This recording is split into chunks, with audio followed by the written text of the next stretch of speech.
تو اللہ نے قرآن میں فرمایا ان الذین یخشون ربہم بالغیب، اپنے رب کو بغیر دیکھے ڈرو اور جو وہ کہہ رہا ہے کرو، ورنہ آخرت میں سزا ملے گی۔ اور اللہ نے تسلی بھی دی کہ اگر بن دیکھے ڈرے اور میری اطاعت کی تو ایسا نوازوں گا، بل یداہ مبسوطتان، اللہ جواد اور کریم ہے، وہ شکور ہے، تھوڑے پر بہت زیادہ دیتا ہے،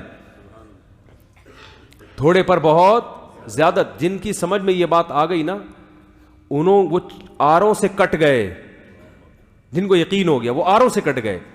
خباب ابن ارت رضی اللہ تعالی عنہ کو آگ کے انگاروں پہ لٹایا جاتا تھا، تو ان کے کمر پہ نا کھڈے پڑ گئے تھے۔ ایک دفعہ رسول اللہ صلی اللہ علیہ وسلم کے پاس آئے، عرض کیا یا رسول اللہ الا تستنصروا لنا، آپ اللہ سے ہمارے لیے مدد کیوں نہیں طلب کرتے؟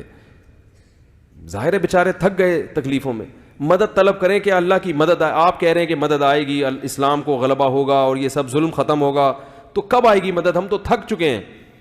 آپ صلی اللہ علیہ وسلم نے فرمایا کان ممن کان قبلکم، تم سے پہلی امتوں میں ایسا ہوتا تھا، یؤخذ الرجل، ایک شخص کو لایا جاتا بادشاہ کے دربار میں، فیصرف عن دینہ، اور اس کو مجبور کیا جاتا کہ وہ اپنے دین سے پھر جائے، فیؤتی بالمنشار، وہ دین سے نہیں پھرتا، تو آرا لایا جاتا، فیحفر لہ، اور اس کے لیے زمین میں گڑھا کھودا جاتا، اس گڑھے میں اس کو آدھا دفن کر کے مٹی بھر دی جاتی اور پھر آرا اس کے سر پہ چلا دیا جاتا، ولا یصدہ ذلک عن دینی، یہ چیز اس کو اپنے دین سے نہیں روکتی تھی۔ کٹ جاتا، کوئی بات نہیں، جب اجر کس نے دینا ہے؟ اللہ نے دینا ہے، تو کٹ جاؤ، جتنی محنت ہوگی اجر۔ دیکھو جب زیادہ کمیشن کا شوق ہوتا ہے نا مزدور کو، وہ نائٹ بھی لگاتا ہے۔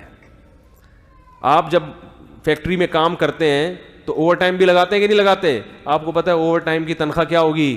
زیادہ۔ تو جس کو جنت کا اور اللہ کے وعدوں کا یقین ہوتا ہے وہ بڑی قربانی دینے کے لیے بھی تیار ہو جاتا ہے۔ وہ کہتا ہے، حالانکہ ایسے موقع پہ اللہ نے کلمہ کفر کہنے کی بھی اجازت دی ہے جان بچانے کے لیے، اوپر سے کلمہ کفر کہہ سکتے ہو، مگر وہ پھر بھی نہیں کہتے تھے کہ بھائی کٹ کے بعد میں بھی تو مرنا ہی ہے نا۔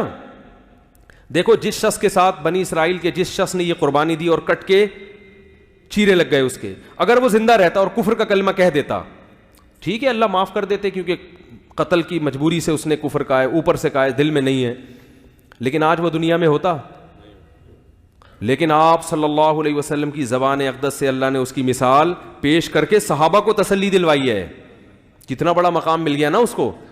مر تو آج بھی چکا ہوتا اس وقت بھی، لیکن سستے میں بہت اچھا کما گیا، بہت اچھا کما گیا۔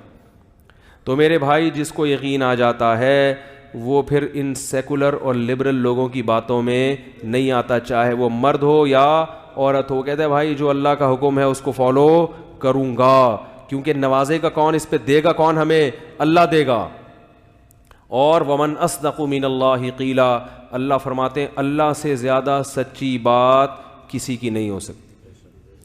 جب اللہ ہے تو اللہ نے باتیں یہی کی ہیں قرآن میں، اس کے علاوہ ہمیں کوئی نہیں بات ملتی کہ اللہ نے کہیں ہم سے بات کی ہو، اسی میں کی ہیں۔ اور جو اللہ نے باتیں کی ہیں وہ یہی ہیں کہ اللہ سے زیادہ سچی بات کسی کی نہیں ہے، اور متقین اور گناہ کرنے والوں کو ایک جیسا ٹھکانہ نہیں دوں گا۔ اور یاد رکھو آج تھوڑا بہت دین عبادات میں تو نظر آ رہا ہے، معاملات میں مسلمان بالکل کیا ہو گیا ہے؟ فارغ۔